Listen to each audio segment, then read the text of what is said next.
All right.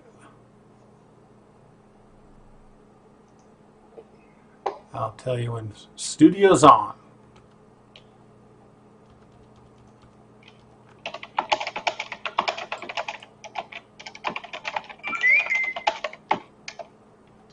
Hey, everybody.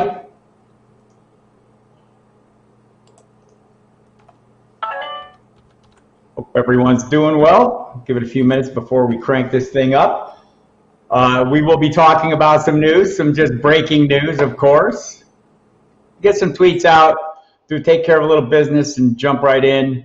But yeah, the Miles Sanders news hits suddenly. Sanders will not play against the Washington football team in a rather surprising development and sudden, just as we were getting ready to start this up. So hang on one second while I get everything ready.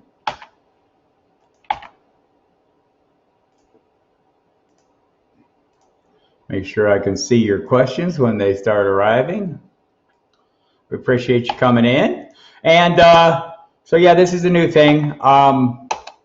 I've always answered questions on Twitter every Saturday, and it seems like that's gotten kind of out of hand and more than I can do. So I'm just trying to figure out a way that I can streamline it a little bit.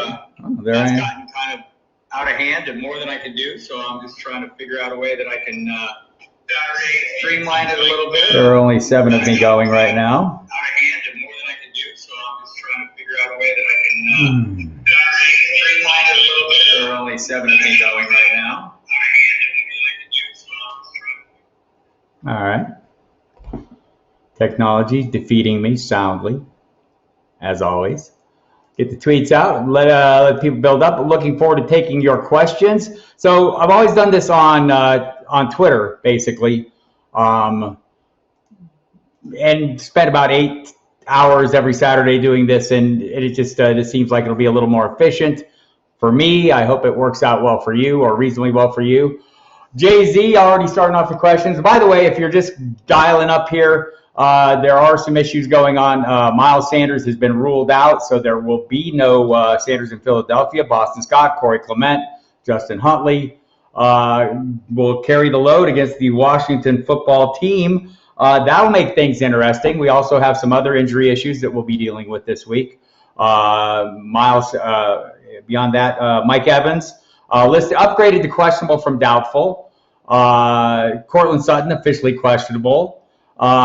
Kenny Galladay, still officially doubtful. So plenty going on there. David Montgomery, still questionable, expected to play, practice the last 2 days. So I'll take any injury questions as well. Already getting some lineup questions in. And I do appreciate you coming. Hit the subscribe button here on the YouTube feed. I'll be doing this every Saturday at this time.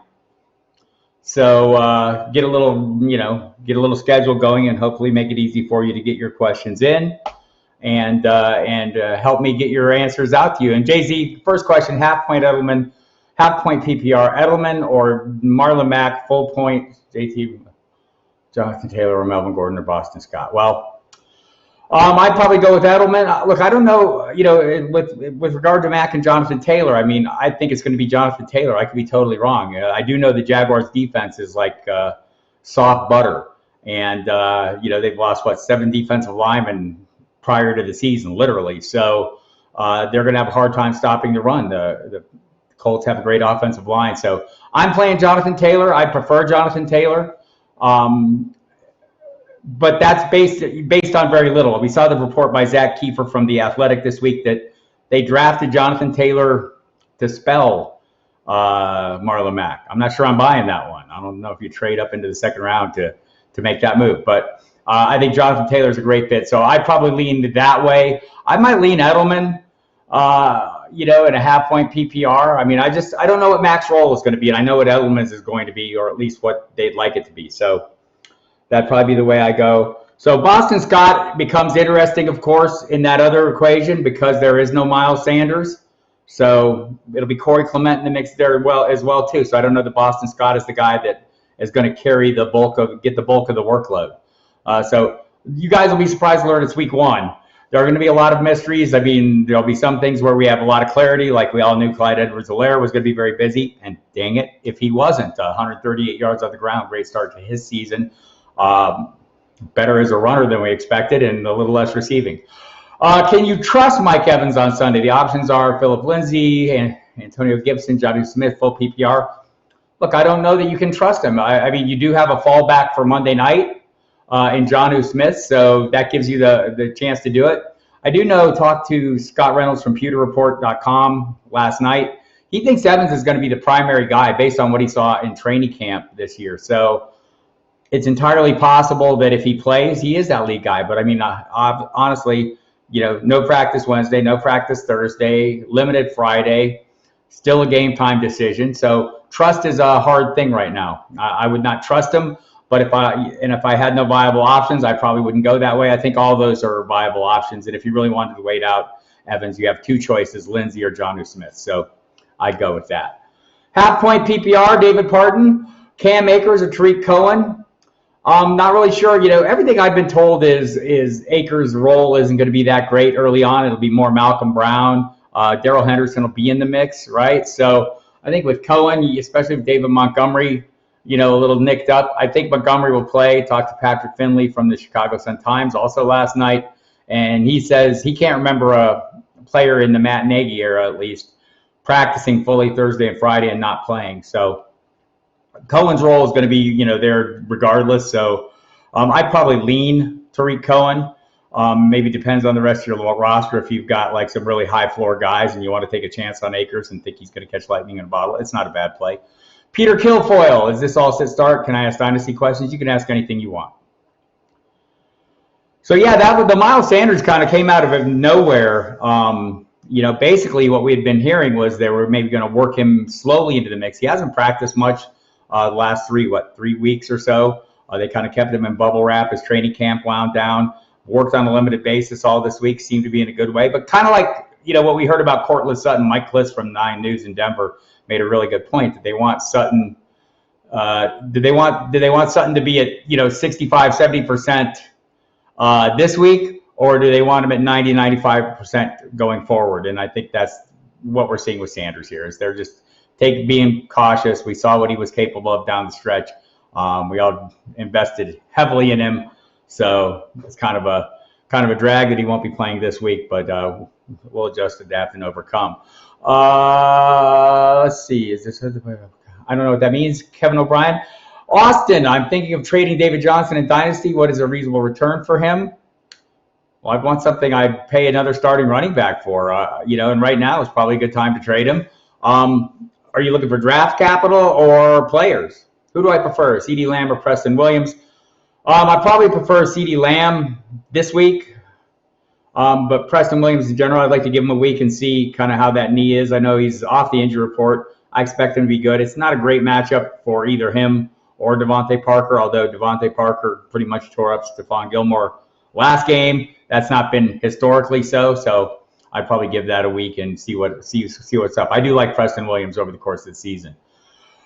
Brandon, Noah Fant or Chris Herndon, half-point PPR. I'd probably lean Noah Fant in this one. I do like Herndon an awful lot. I just don't have a lot of faith in the Jets' offense in this opener. We've heard great things about Herndon. The chemistry he's displaying with Sam Darnold, it's kind of everything we've drafted. It'll be last year that, you know, the suspension and the injuries were wiped out. We kind of were on him the year before, too, you know, as a guy on the rise. So I like him an awful lot. I like Noah Fant, though, you know, tight end 16 last year, despite being 24th in targets.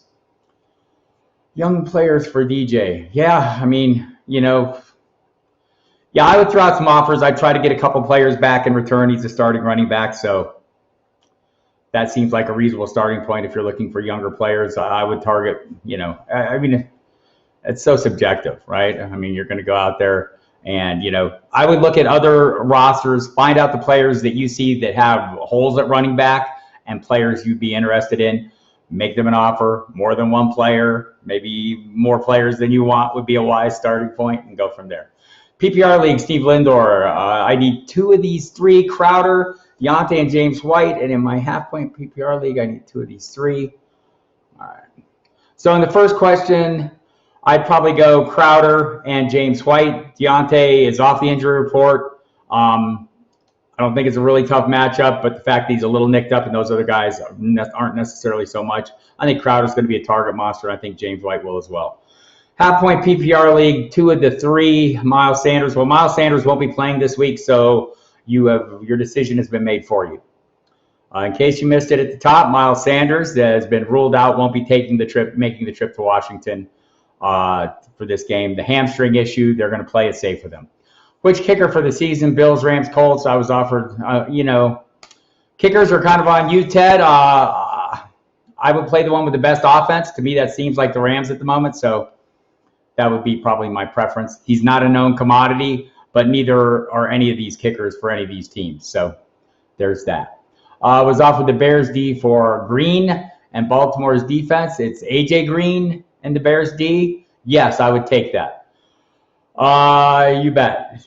All right. Will this be an every Saturday show? It will be, JJ Johns. This is the plan, right? So last year, if you guys have been around, you know what's been going on. I sit around for 8 hours every day and answer questions on Twitter over and over and over. It's hard for me to get the rest of my work done. So I'm condensing it down and doing as many as I can here in an hour or so. If if there's more questions, I'll stick around for a while longer. But I'd like to make this a regular weekly thing. We'd like you to hit the subscribe button, the notification bell, so you get this. We'll send out emails too if you're a subscriber to the site. Also, go to the site, footballdiehards.com.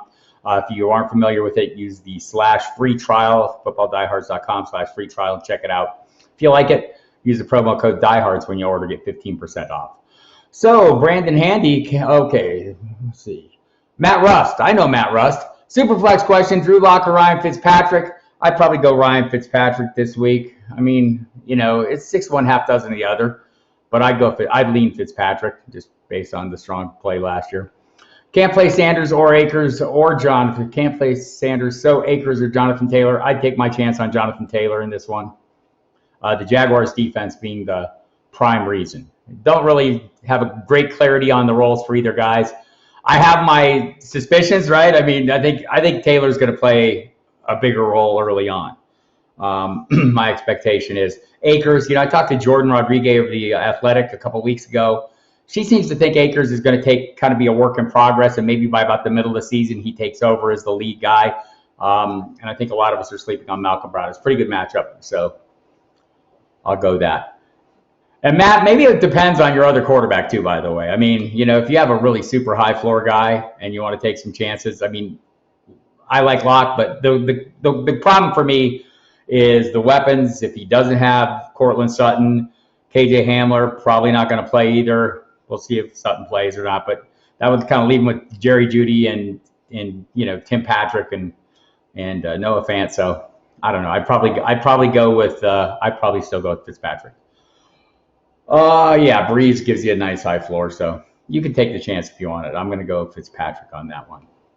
The Mike Evans thing is interesting, right? I mean, Bruce Arians said earlier in the week he was going to be a game time decision. Kind of didn't believe it, right? I mean, just didn't seem likely based on him not practicing Wednesday and Thursday. Then Friday gets into limited work. You almost wish this decision was made for you. It's going to be one of those where, I mean, you can wait him out if you have viable options to plug in. If he's a late scratch, you might get a decoy. You don't know. Again, talking to Scott Reynolds of Pewter Report, he's pretty convinced that Evans is going to be the lead guy. It was interesting tidbits that Scott Reynolds offered too. Was he feels like Godwin is maybe not 100% healthy. He's got a lot of days off in practice, in training camp, and just from what Reynolds has seen, and he's been covering this team for a long time, he just doesn't think he looked quite right in camp. He thinks the pecking order when everyone is healthy will be Evans, Godwin, and Gronkowski. He thinks Gronkowski is going to have a pretty solid role, but he believes Cameron Brate and O.J. Howard, maybe not in that order, or O.J. Howard and Cameron Brate will have roles as well. And in the backfield, he thinks Leonard Fournette, the guy that should be watching out, is not necessarily Ronald Jones, but LaShawn McCoy, which seems counterintuitive. But then again, Fournette caught a lot of passes last year. Tom Zietler has Stafford as his only QB, worried about a hobbled Galladay. Do I drop Justin Jackson, the Eckler handcuff, James Robinson, or Brian Edwards to pick up Rivers for week 1?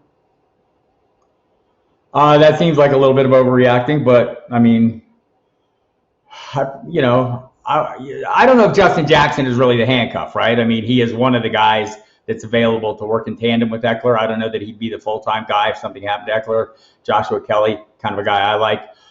It'd probably be Bryan Edwards if I felt like I wanted to do it. James Robinson's your starter in Jacksonville, so I wouldn't make that move. Massimo, injuries opened up 2 flex spots this week. Who looks good for a PPR big play bonus league? Anthony Miller, Bryan Edwards, Curtis Samuel, Scotty Miller, Irv Smith, James Robinson, Breida, Tevin Coleman. I'd probably go with James Robinson just based on the anticipated workload. I don't think he's a big play threat, but I tend to play workloads. I mean, Curtis Samuel's obviously a big play threat, I think. Matt Breida, known for making big plays. I just don't really have a great feel for their workloads. So I might, I'd probably go with the workload. That's me. If you're looking for riskier, you got a lot of high floor plays and you feel comfortable about it, maybe Curtis Samuel's a guy. Just haven't liked the reporting out of training camp. Hasn't been, all that fantastic, right? I mean, it seems like it's focused more on DJ Moore and Robbie Anderson. They talk about using Samuel in really creative ways. Just haven't seen it. Breida's history is big plays. Scotty Miller, again, talking to Scott Reynolds from Pewter Report, he thinks Miller's going to be a big play threat, and maybe this is a good week for that. So I'm not sure. I think Anthony Miller is more of a solid guy. I mean, he's not incapable of scoring. I thought he looked good in that 5-game stretch last year. Edwards, a little unknown quantity. So I hope that helps you sort through the thoughts. 1 QB league. Who has the better play, Newton or Jimmy G? Look, it's a great matchup for Jimmy G. I just don't think their primary goal is passing the football. I mean, I think there will be times when they lean on him. Maybe he'll take another step forward and we see something closer to the guy we saw, say, against New Orleans last year. But until I see it, I'm not counting on it. I'm going to count on the coaching staff in New England to figure out how to use Cam Newton. It's a great matchup for him as well this week. So I'd probably lean that way this week. What tight end do I like week 1? TJ Hawkinson, Blake Jarwin, Ian Thomas, or Logan Thomas? It would be one of the first 2. It would probably be Blake Jarwin. I just think there's a clear path to workload there. Hawkinson maybe is a good play this week. Talking to a couple different beat writers in Detroit, kind of the feeling, the sense that I got was they didn't really buy into the notion that Hawkinson's going to have a huge role. They viewed him as kind of a 50, 60 pass guy, which is, not horrible, but not like a high-end play. So I would probably go with him. I think Blake Jarwin's going to be heavily targeted, but maybe Hawkinson has a little more athletic upside. Jennifer, half-point PPR, starting Michael Thomas. Who else would I start? DJ Moore, Calvin Ridley. Wow. DJ Chark or Marquise Brown. Ow. You only get one of those, Jennifer? I mean, that's like impossible. I mean, I'd lean DJ Moore.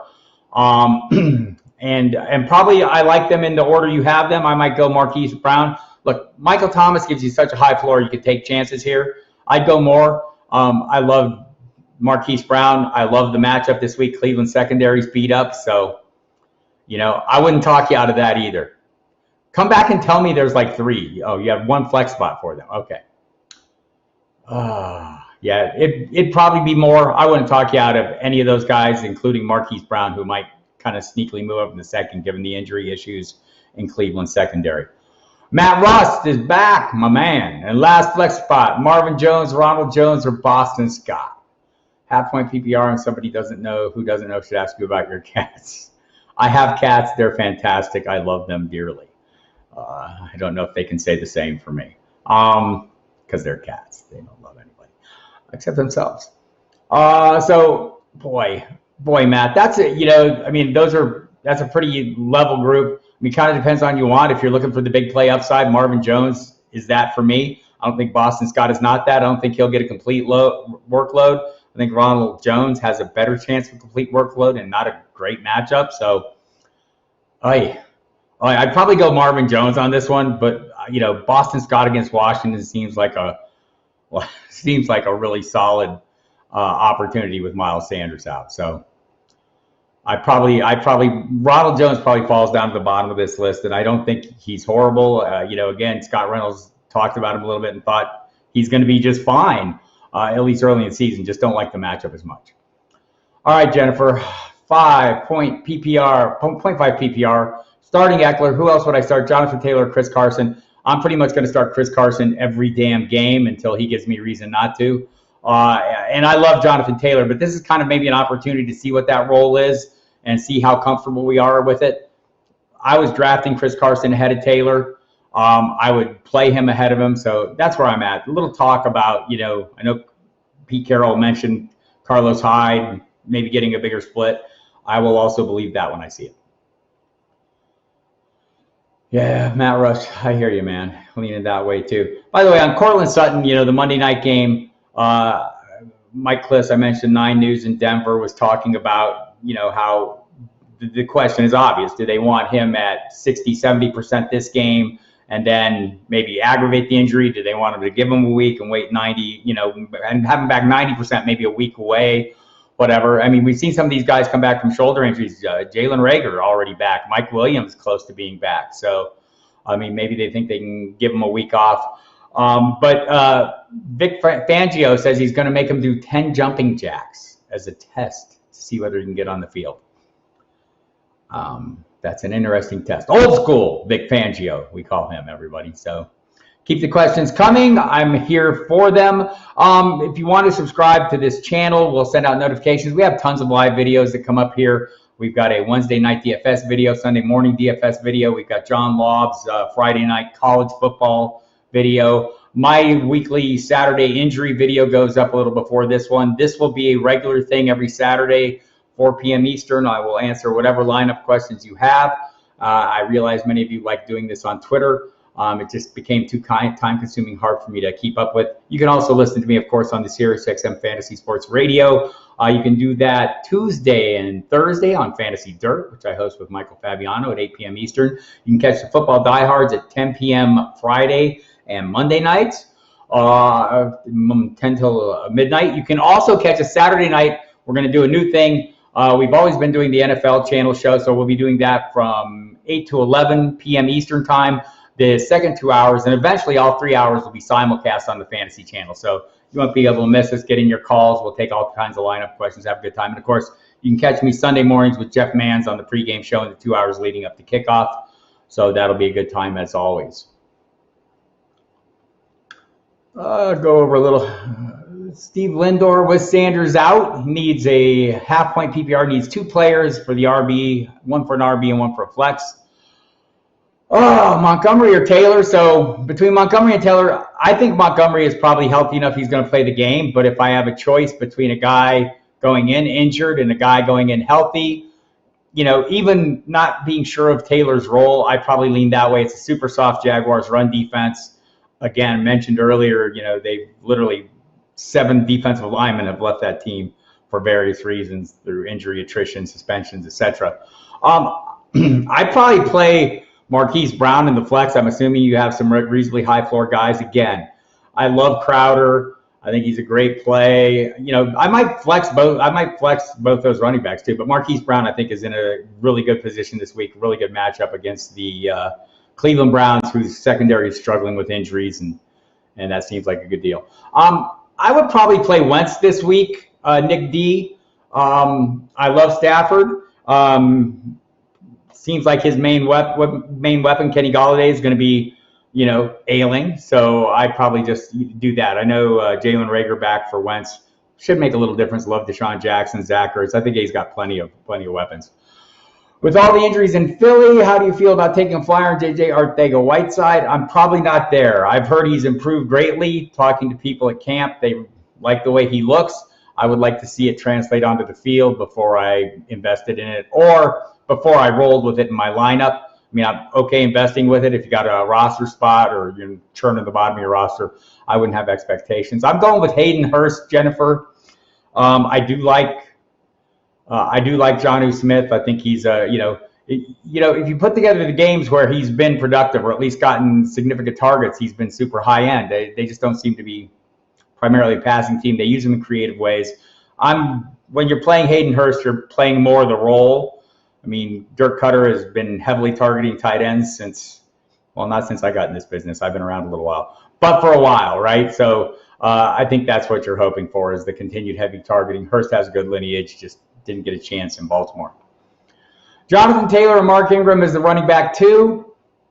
I'm probably leaning Jonathan Taylor on this one. I mean, I wouldn't talk you out of Mark Ingram at all. I think he's going to be the primary runner. And honestly, we just, we're getting mixed reporting on Taylor versus Mack. I've heard throughout camp that Taylor's been making really great plays. If he continues to do that and they go with the hot hand, he's going to be hard to beat. That said, Marlon Mack has beat the K-Pock out of the Jags his last 2 games. Last game in particular was very productive. So, and I think, whoever the back is will be productive. So, the question is, do you think they're kind of giving veteran deference to Marlon Mack to open the season, that Jonathan Taylor is the better player? That's how I feel about it. If you believe that too, I would play Jonathan Taylor. If you're skeptical of that, Mark Ingram is first man up. The thing about the Baltimore running backs for me, though, and Greg Roman said this week that, it could change week to week. I think it will. Justice Hill is out. I don't think he was going to be a factor anyway. Gus Edwards ran for 700 yards, 5 yards a carry last year, playing behind Ingram. But just remember, Lamar Jackson is in the mix there, and he's going to get his share of the rushing yardage too. So, if I was sitting here today and had to decide, Mark Ingram seems like the safer play to me. If I feel like the rest of my roster can kind of cover for, allow me to take the risk and find out what Jonathan Taylor's about, I love his matchup. Hi, Marty B. Question mark. Oh, also, I guess I missed the first. Oh, start Jonathan. Okay. Also, Hawkinson or Goddard at tight end. I'd probably go Hawkinson, but I don't feel strongly about it. Brandon Neely. Hi, Brandon. Deontay Johnson or Tyler Boyd. Tyler Boyd, not the greatest matchup, right? I mean, I love Joe Burrow. I love everything we've heard. I think he and A.J. Green both have pretty tough matchups. Deontay Johnson's off the injury report. Going against the Giants, I might lean that way for this week. Tom Zeitler, need 2. PPR, McLaurin, Chark, Jonathan Taylor, Mack, Preston Williams. McLaurin, wow. I mean, I want to play one of those running backs, but I think you have 2 really good options at wide receiver. I could go that way. I'm assuming this is your flex position, so I'm hoping you have really good running backs ahead of Taylor and Mack. Mark Spafford, I have the same issue, Marvin Jones or Boston Scott. I'm going Scott now that Sanders is out. That's not an unreasonable play. It's a great matchup. So look, Marvin Jones, not a horrible matchup either. And he's a playmaker, but he's kind of big play dependent. We'll see what Boston Scott can do. I do think he's going to share with Corey Clement. I don't think Scott walks into that featured role. Willie, 1 PPR, 2 running backs. Choose Jonathan Taylor, David Montgomery, or Breida.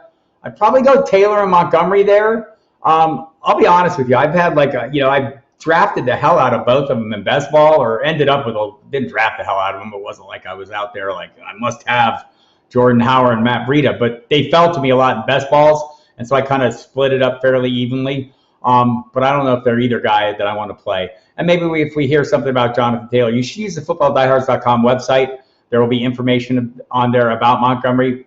In case you missed it earlier, I was told by Patrick Finley of the Chicago Sun-Times that, the fact that Montgomery practiced the last 2 days, he's not seen a Bear during Matt Nagy's time there who's done that Thursday and Friday, practice fully and not played as usual. So always concerns about setbacks, etc. So if that's concern for you, you could go Breida, but Jonathan Taylor's in there regardless.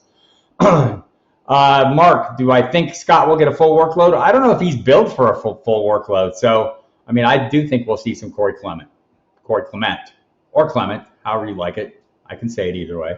I'll go with Clement. Thank you for coming, Marty B. Appreciate it. Again, everybody, subscribe to the channel if you'd like. I'm going to do this every week. I'll spend about an hour here, longer if you have questions. If there's enough questions or interest, you can hit the notification bell. I have other videos here throughout the week, so tons of good content here for you with my friends Kyle Dvorak, Jason Brady, John Lau, B. McCadlick. We're all here getting stuff done. Jennifer, starting Michael Thomas, DJ Moore, Eckler, Carson, and Hurst. Who would I flex? I'd probably go with Mark. Well, I want to get Jonathan Taylor into lineups because I'm totally sold on him, right? So this is the thing. I'm totally sold on him. And maybe it's just because I'm so invested in him, and, because I'm a human too, right? I try to be emotionless, and I think that's the way to manage your fantasy team. The better you are at divorcing your emotion from your decision-making process, I think the better your results are. But also, I mean, we kind of invest in our narratives. If you're not believing that Jonathan Taylor is going to come in and get a sufficient workload in a smash matchup, as the kids say, then I think Marquis Brown is in a great position this week. I think he's ready to make that step forward. But all those other plays are great high floor guys. Calvin Ridley, DJ Chark. So you have a high enough floor, I think, to take the chance with Marquis Brown if you want. That's why I'm suggesting it. If you want to play it safer, I think Ridley, Chark, Taylor are probably all safer than Marquis Brown. Luke, half-point PPR. Have to drop one for a kicker. That's sad. Wow. Can you go without a kicker? Fournette, Jerry Jeudy, Anthony Miller, or Sterling Shepard? Wow. It'd probably be Anthony Miller, but boy, that is a horrible decision to have. Horrible. Never put yourself in that position, Luke Duncan, ever again. It's horrible. I feel bad even telling you to drop one of them for a kicker. Rules are horrible things. Graham, half-point PPR, more of a seasonal question. Has Hurst as his tight end 1. Was thinking of picking up TJ Hawkinson as tight end 2. I'd probably stick with Paris Campbell for a little while. Look, I think Hawkinson, we saw the upside last year, right? Like twice. The opener, one of those games was against Arizona, so maybe we should throw that one out. He was doing good against Oakland, I think it was, before he got injured in that game. So, but just talking to the people who cover the team, I mentioned I talked to a couple people in the last week or so, and they seemed a little skeptical of him having like a really, full-throated role, especially, maybe this week without Kenny Golladay, it's more likely, right? So, but I think over the course of time, I would probably rather take a shot on Paris Campbell emerging than I would Hawkinson. Brad Stewart, standard scoring, OBJ or McLaurin? Given the matchups, I'll go with McLaurin this week. Yes, Darius Slay is there, and yes, it's a tough matchup, but I just think in general, the offense versus defense, the individual matchup, pretty tough. Not great for OBJ going against Baltimore. So just in general, I don't like we'll see. But I'm leaning McLaurin in this one. OBJ has great upside. Maybe this depends on some of your other guys. He has a good scoring threat. Now that I'm thinking about it in standard scoring, maybe I'm starting to talk myself out of McLaurin with the Darius Slay thing. So I'm thinking for a second. Brad, tell me the rest of your lineup, because I don't want to, so I do think OBJ would be a great play and maybe a little riskier than McLaurin. I think, there's a lot of targets in Cleveland, a lot of mouths to feed, fewer for the Washington football team, and McLaurin seems to be a locked-in guy, so maybe give me the rest of those. I wouldn't talk you out of OBJ here, even though my instinct is McLaurin even against Slay. Matt Russ wants to know if he should roll with Jonathan Taylor in the flex or throw Kareem Hunt in, half-point PPR. Look, I'm kind of all in on Taylor, so I would probably be going that way. I'm not going to talk you out of Hunt. One of my concerns about Hunt is, we're kind of expecting last year's role. There's a new coaching staff. We're not sure. It was interesting. Jake Trotter from ESPN, all the ESPN writers made a bold prediction yesterday. His was that Nick Chubb leads the NFL in rushing by like 100 yards when the season's over. So I think we're all projecting. I talked to Mary Kay Cabot of the Plain Dealer and just kind of asked her, how are these guys being used in training camp workouts? She said Hunt wasn't getting a lot of work in the backfield, that he was split out a lot, and we saw that last year as well. So I don't know, man. Matt, I don't want to steer you wrong because I love, I love Jonathan Taylor. I know you listen a lot. So I love that offensive line. I love his matchup this week. The uncertainty about his role maybe doesn't really concern me as much because I have some uncertainty about Hunt's role, which was really solid last year, right? I mean, he was a running back too, essentially, when he came back. So maybe if you have a little wiggle room there and you're looking for a higher upside, I might go with Jonathan Taylor. Paul G needs one flex, PPR, Green, Jeudy, Howard, Hunter.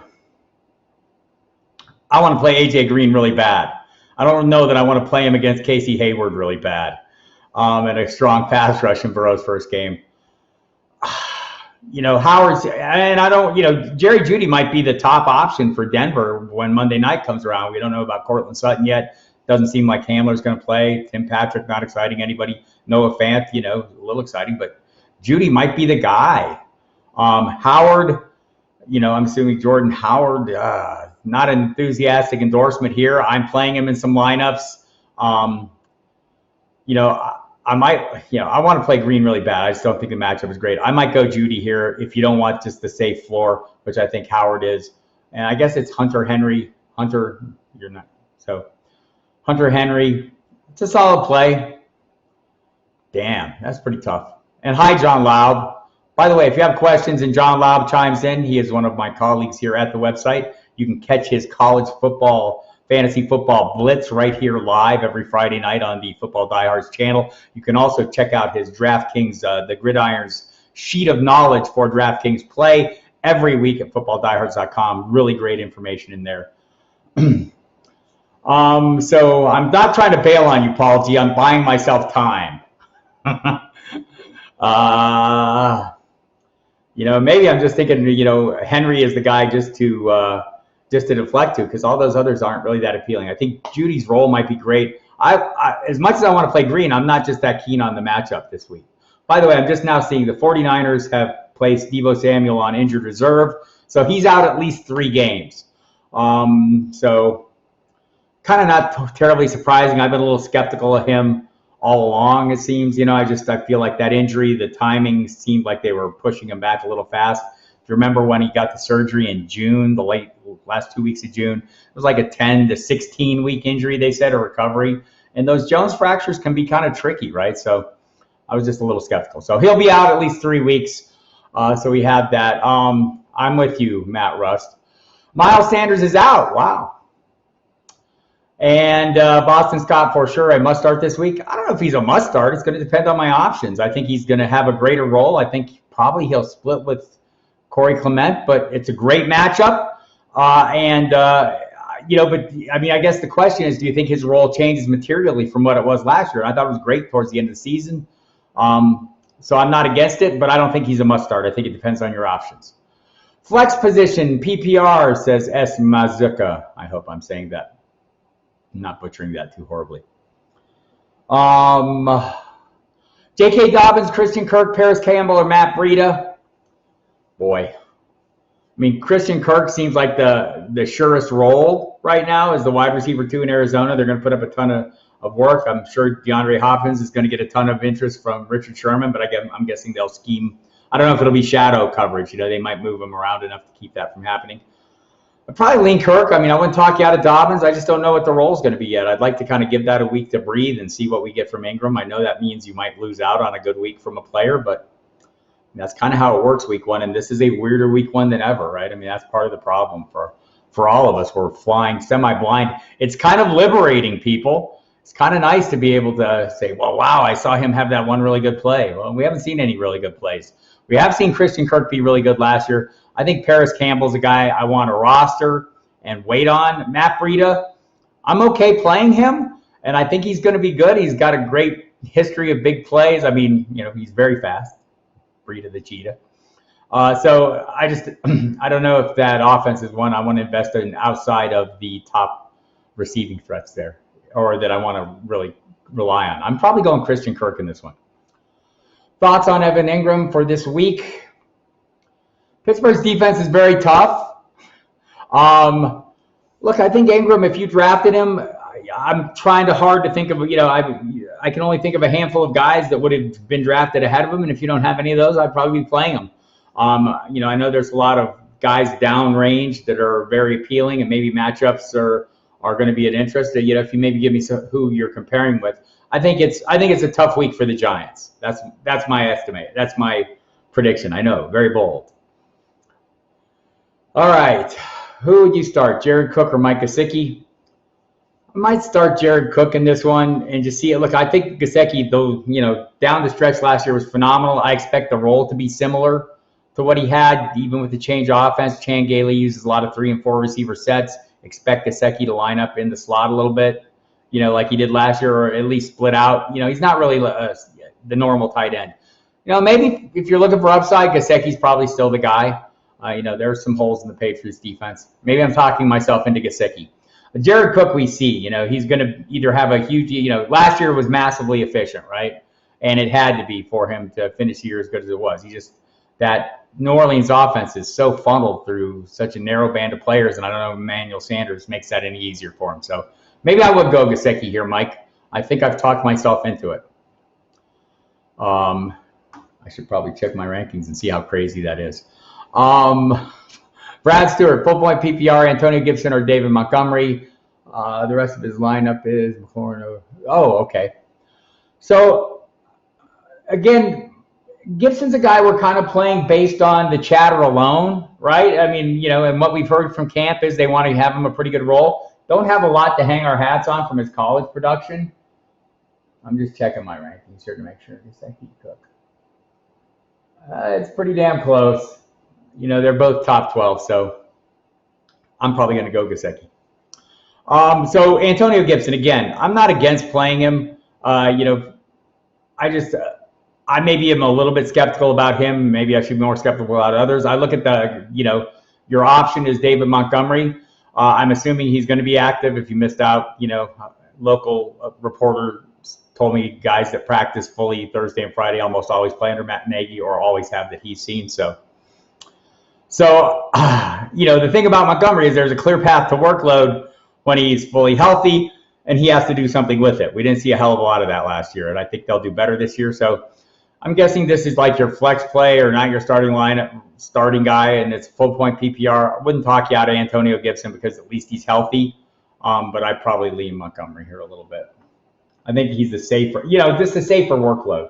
I think week one workload is what I'm trying to play here. I have them both ranked as running back threes this week. The Flex Network. Those guys are awesome. Oh, and the rest of the question, I'm sorry, Brad. McLaurin, Zeke, Tyreek, and David Johnson on Thursday. Lockett, Flex, Kittle, and Ryan at QB. Yeah, I might go Beckham here. I think you have plenty of floor. All right, Steve Linder, PPR, Djax or Crowder. I think Crowder's the better floor play, right? I mean, a higher floor. Buffalo's defense is pretty tough. Deshaun Jackson going against a Washington football team defense that is much less so. Would like, you know, and look, I think Jackson's a great value this year. I thought Crowder was too. So if you're looking for the target monster, I think it's going to be Crowder. It was last year, and I think it will be. Thank you. Appreciate that. With the Sanders news, debating the flex position is Kevin Lowry. Scott Shepard or Miller, Scott Shepard, who is, Boston Scott, okay. Sometimes it helps me out to have all the names. Scott, so Boston Scott, Sterling Shepard, Anthony Miller, or Montgomery. For PPR, I'm probably leaning Montgomery if he plays just because I want that workload. But I think any of those, you know, in a PPR, Shepard, it's a really tough matchup. Maybe Boston Scott, this would be a place where I play him since it is my flex. I'm not against Anthony Miller either. I thought he was great down the stretch last year. I'd probably prioritize them Montgomery right now for a solid floor. Assuming he plays, and you have plenty of options to pivot if he doesn't. I think Scott or Miller for the upside. Tim McClurg has Drake and Kittle going into late games that may get smoked out. How concerned are you about this? I'm kind of concerned about it. I mean, just kind of based on the tea leaves and things I'm hearing, the NFL will have a plan for this.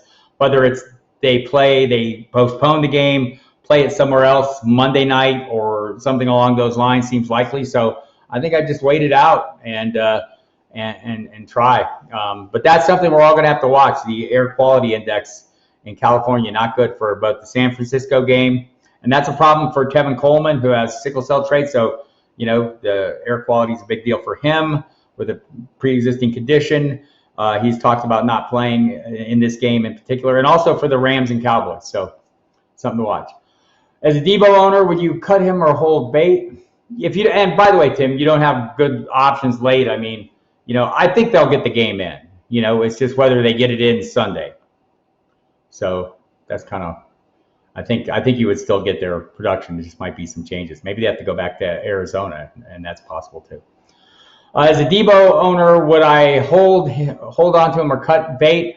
Well, now that I've drafted him, I'd probably hold him. I know it's going to be like a 3-week window. The fact that he was back on the field or didn't start the season on PUP was a good sign. At least he can get back before that 6-week window followed by the 21-day window. Right now, he's got 3 weeks. I'd probably hang on to him at this point, unless I'm in a bind. Marty B, full PPR, Marvin Jones or Keenan Allen at flex. I'm going to go Keenan Allen in a full PPR. And I know it's, the Bengals defense not especially tough, although his individual matchup is, semi-tough. But I just think in general, the Chargers are in a good spot here against the Cincinnati defense. And Keenan Allen, assuming Mike Williams doesn't play, I don't know what I expect from KJ Hill or I can think Joe Reed. So there's that. All right, new as a kicker, never ask a kicker question, but you're going to now? Thoughts of starting Rodrigo Blankenship. I'm okay with it. I'm okay with playing pretty much any kicker, right? I'm pretty much agnostic about kickers. I want kickers with good offenses more than anything. And he has that. So, yeah. Willie, 1 point PPR flex. Choose between Chark, Jonathan Taylor, or Slayton. Slayton, toughest matchup. Jonathan Taylor, super easy matchup. Chark, probably the best role or the most certain role as the lead receiver in an offense that may be playing from behind. I probably have him in that order. For me, I love Jonathan Taylor, though, so I'm trying to play him when I get the opportunity. And you might not love him as much as me, so that's why I'm kind of hesitant to put it on you like that. I'd probably lean Chark slightly as I look at my rankings, my flex rankings. By the way, we have flex rankings on the website. Also, if you have these questions, one of the reasons, and I appreciate everyone coming by. Again, hit the subscribe button here. I'll be here every Saturday at 4 p.m. Eastern to take your questions. And even if I don't answer them for you, as I have not answered many of you, I will talk you through the logic and hopefully help you arrive at a position that's kind of tenable for you. That's kind of the goal here. Look, it's your team. You have to get up and look yourself in the mirror on Monday. You're going to be the one kicking yourself in the ass if it doesn't work out. So I escape gleefully off into the distance. So I tend to like to help you talk through it and work the logic and see where you stand, and hopefully you make your own decision, make the good call. Chark seems like a responsible answer. Taylor seems to be where my heart is, and I could end up being totally falling on my place with that one. I like Slayton this year. Don't like the matchup this week. Gee whiz, PPR, Diggs or McLaurin? It's a pretty good matchup, for Buffalo. Yet still, I want to play McLaurin, even going against Darius Slay. Call me crazy. I want to see Diggs, right? We've seen some of the clips on, Twitter, the beautiful dimes that Josh Allen is dropping on him and the great connection they've had. I'd like to see it in the game first. I know McLaurin has a pretty locked-in connection with Dwayne Haskins. The concern there is obviously the coverage. Drawing Darius Slay is going to be a bit of a concern. I'm leaning McLaurin over Diggs. And again, footballdiehards.com is a place you can find all those rankings that I was mentioning. We have multiple sets of rankings to help you out. Kyle Dvorak does his. The staff cheat sheet is also adjusted throughout. Has great links to all the content and information for each player. So if you're rolling through and you see a link to an article, a lot of in-depth information and detailed information that's kind of hard to go into. Although I can get some of the nuance here, and I'm enjoying this. I hope you are as well. Are the high? Emil, maybe you could text me and let me know. Are the high stakes? Are they drafting in Vegas? I don't know that they are. And do I know of any unusual risers in ADP? I haven't seen anybody unusual. I think, just the guys, they're kind of the guys that we've been seeing over the course of time. Zach Moss, Antonio Gibson kind of have had the rocket on them, not the Clyde Edwards-Helaire version, but the FFPC is drafting in Vegas, so they are drafting now. Thank you, Emil. Emil Cadlick, standing by in case I pass out or anything crazy happens here. I'm pretty old. Anything's possible. And thanks, Graham, for coming by. And I hope this is helpful. And I think that's, one of the things, Twitter, I just felt like I was reading my rankings and typing them, and it seems like a waste of my time. And I don't know how helpful it is for you, because you can always go and read my rankings. And if you're not familiar with those rankings, you can go to footballdiehards.com/free trial. Check them out this week. See what you think. If you like it, you can order up. It's a pretty good value anyway, but use the promo code Diehards to get a 15% discount. Also, in case you're just kind of new and stumbled across this and have no idea who the hell I am, I'm Bob Harris. I'm with footballdiehards.com and Football Diehards Show on SiriusXM Fantasy Sports Radio. You can hear me there Monday and Friday nights, 10 p.m. Eastern. You can hear me on the SiriusXM Fantasy pregame show every Sunday morning from 11 to 1 p.m. You can hear me on SiriusXM NFL Radio from 8 to 11 every Saturday night. And you can hear me also on the Fantasy Channel hosting Fantasy Dirt with Michael Fabiano on Tuesday and Thursday. I don't even know how I keep that straight. Also, constantly at the footballdiehards.com website, I have constant updates going up, 30 to 50 articles a day, news updates and other information. We have tons of other content from great contributors, including a great high-stakes player, Brad Cruz, puts out his weekly sit start.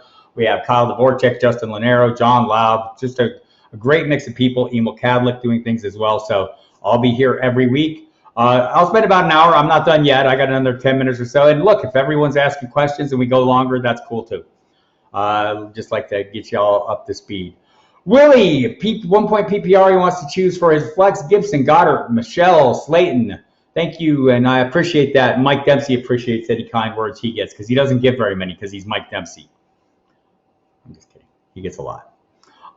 So 1 point. Man, I'd probably take a chance on Gibson here. Goddard I think is going to be fine.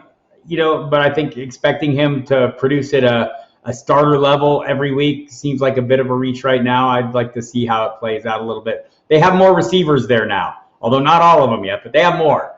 And I think Carson Wentz has become comfortable with Greg Ward. We'll see plenty of him. Jalen Reagor has come on strong. Deshaun Jackson healthy at least to start the season. We'll see if J.J. Arcega-Whiteside has progressed as the reporting from Philadelphia suggests. I'm probably leaning Gibson on this one. I love Slayton, and I just don't love the matchup this week. Thoughts on Cam Akers in PPR, running back 2? Any word on Darrell Henderson? Henderson's off the injury report. I think maybe it's and Sean McVay continues to say he wants a 3-man rotation, right? So I think it's, Malcolm Brown is the trusted veteran. They trust him when it matters most near the goal line. I think Akers is going to have a role. I don't know what it's going to be early on, and talking to people who cover the team on a daily basis. Jordan Rodrigo from The Athletic is the one who I've spoken to most recently, and her thought was maybe we don't see Akers take on a complete role or at least the lead role until the middle of the season. So, that's all I have to go on is what the people who have eyes on the situation are telling me. That's what she told me. She's a pretty reliable reporter. So, I know Lindsey Theory has been reporting from ESPN on the mix as well. So, so a lot of times when we can't get our eyes on things, there's a couple things, we can do. Who do you trust? Well, Jordan Rodriguez, was really solid in her time with The Athletic for Carolina or for the Observer, Charlotte Observer in Carolina.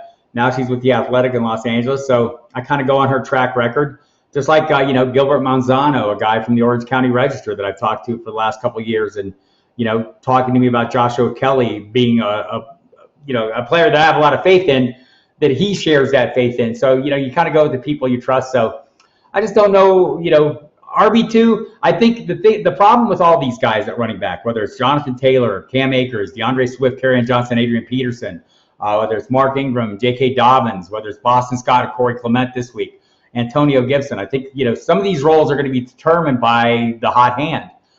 And those are things that are impossible to know in advance. It's often the guy who gets the first turn that gets a hot hand. The odds are with that guy.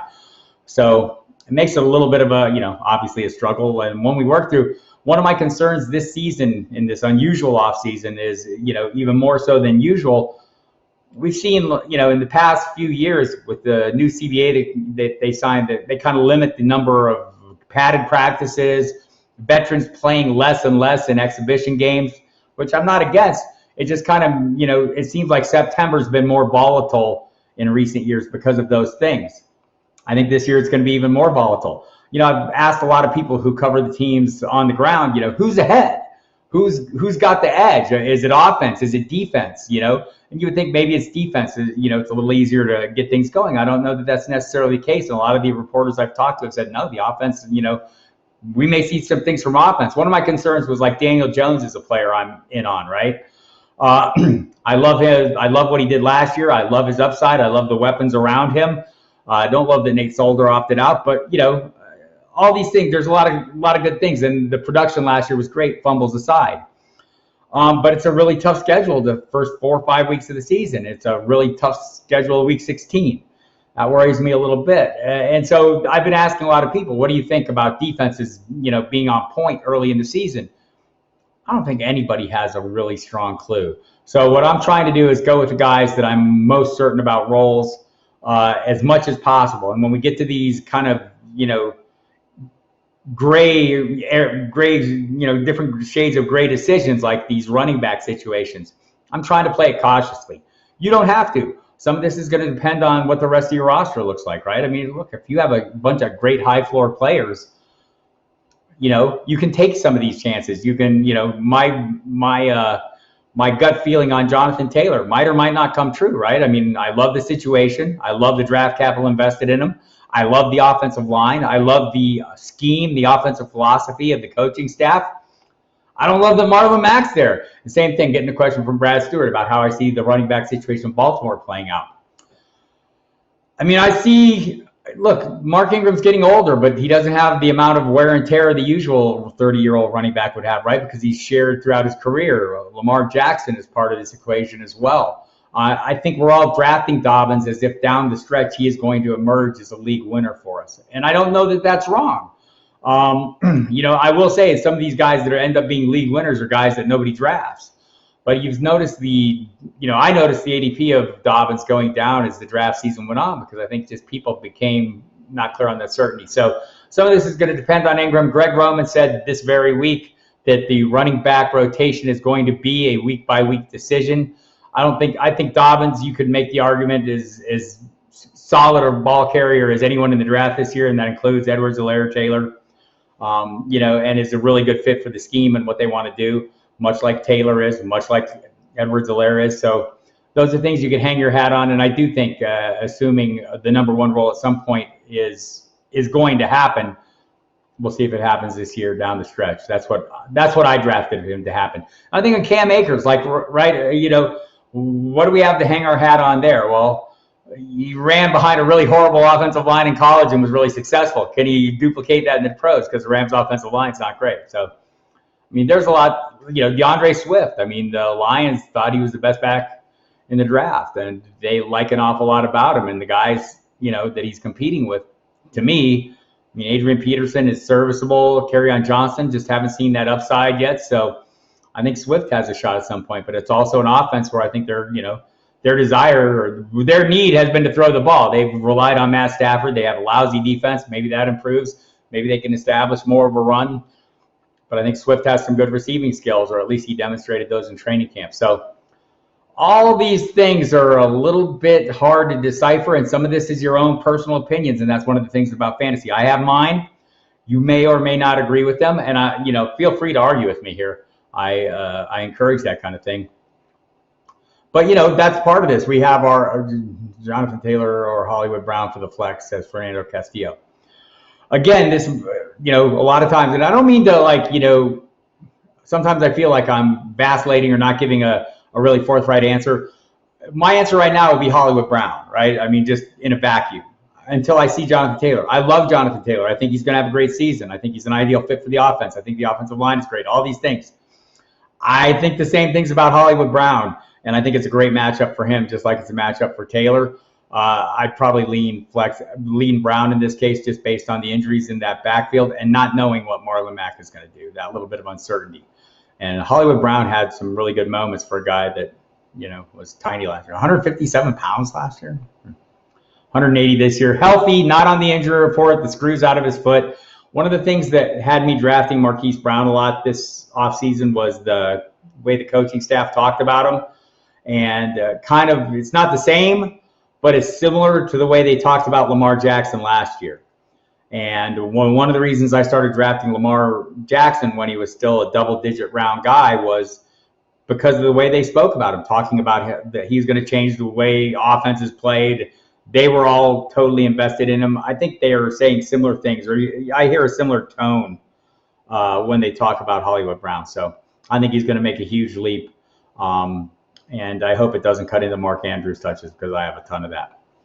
All right, I've got a little more time here, so get us some more questions. I hope you do hit the subscribe button. We'd love to have you back every week, 4 p.m. Eastern time right here. Also, Wednesday nights, I think it's 8 p.m. Eastern. You can correct me if that's wrong, Emil.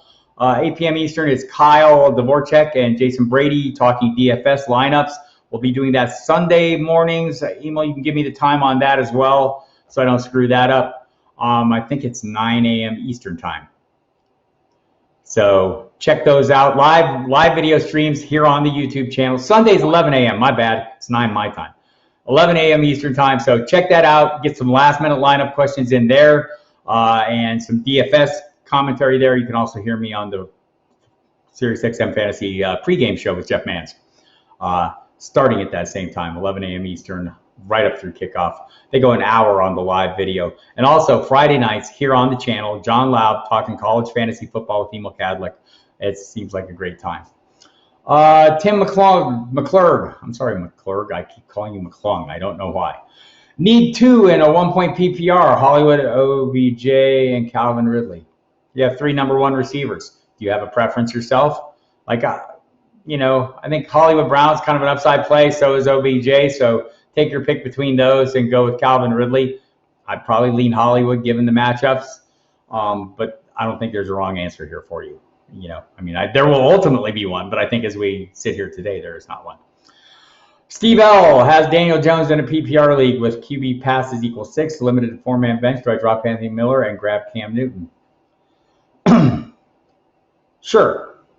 I mean, you know, is Anthony Miller ever going to make your starting lineup without barring injuries to the guys ahead of him?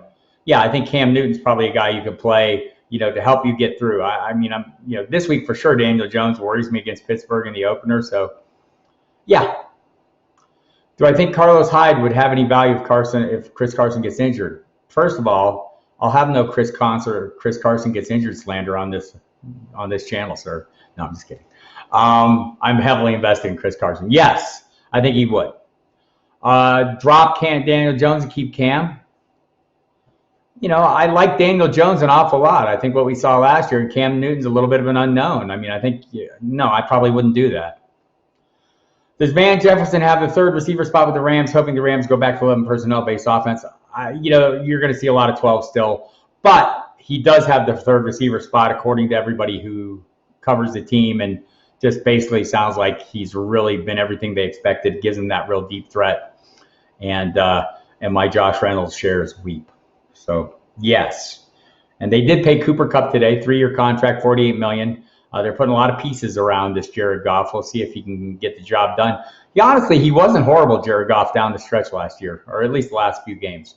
Part of that was Tyler Higbee's rise. So, good job there. All right, we've gone about an hour. I'm going to go ahead and call it a day. Get ready for tonight's Football Diehard show on SiriusXM NFL Radio, Channel 88. Starts at 8 Eastern. The final 2 hours will be simulcast on the Fantasy Channel. They're working to get that to all 3 hours, so you'll be able to hear that every Saturday night. Mike Dempsey and myself. Tonight we'll have Mike Clay on from ESPN, my good friend. We'll talk some of these very situations, and I will use some of these questions as I talk to Mike Clay tonight and throughout the rest of the weekend as we head into the Sunday pregame show with Jeff Mans. So hope you can tune in there. Again, tune in on Tuesday and Thursday, Fantasy Dirt with myself and Michael Fabiano at 8 Eastern.